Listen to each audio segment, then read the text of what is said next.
जो अब तक बिल्कुल अदृश्य थे, उन्होंने अपने एंटी रेडिएशन मिसाइलें दाग दी।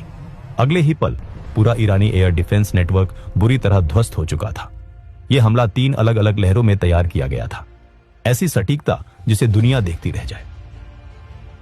सबसे पहले इलाम, खुजिस्तान और तेहरान के आसपास के सतह से हवा में मार करने वाले मिसाइल ठिकानों और रडार इंस्टॉलेशन को राख में मिला दिया गया।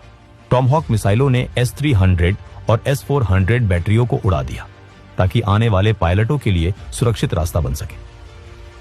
अब एंट्री हुई बॉम्ब ट्रक्स की। यूएई और जॉर्डन के बेस से F-15E स्ट्राइक ईगल हवा को चीरते हुए अंदर घुसे। जैसे ही F-15 के AESA रडार ने पहाड़ियों के बीच छिपे मोबाइल मिसाइल काफिलों को पकड़ा, सटीक बम बारिश की तरह गिरने लगे। किरमानशाह के लॉन्च साइट्स सक्रिय होने से पहले ही धुएं में बदल चुके थे।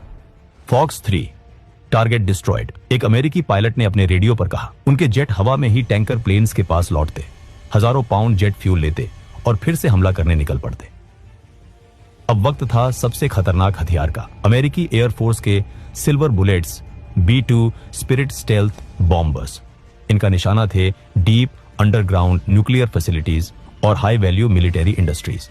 इस्फहान, जो ईरान के न्यूक्लियर और ड्रोन प्रोग्राम का मुख्य केंद्र था, और कर्ज के इंडस्ट्रियल और एरोस्पेस हब के टुकड़े टुकड़े हो गए। B-2 बॉम्बर्स ने अपने भारी बम गिराकर उन अंडरग्राउंड बंकरों को भी हिला दिया, जिन्हें दुनिया के सबसे सुरक्षित इलाके माना जाता था।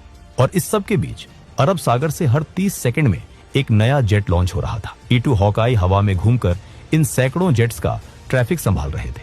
आसमान राख से भरा था। तेहरान और इस्फहान की सड़कों पर सिर्फ सायरनों की आवाजें गूंज रही थीं। USS फोर्ड पर खड़े कमांडर को एक संदेश मिला। पास्चर स्ट्रीट कंपाउंड पूरी तरह तबाह, target is neutralised. Command centre में खुशी की लहर दौड़ गई। उन्होंने वो कर दिखाया था जिसे नामुमकिन माना जाता था।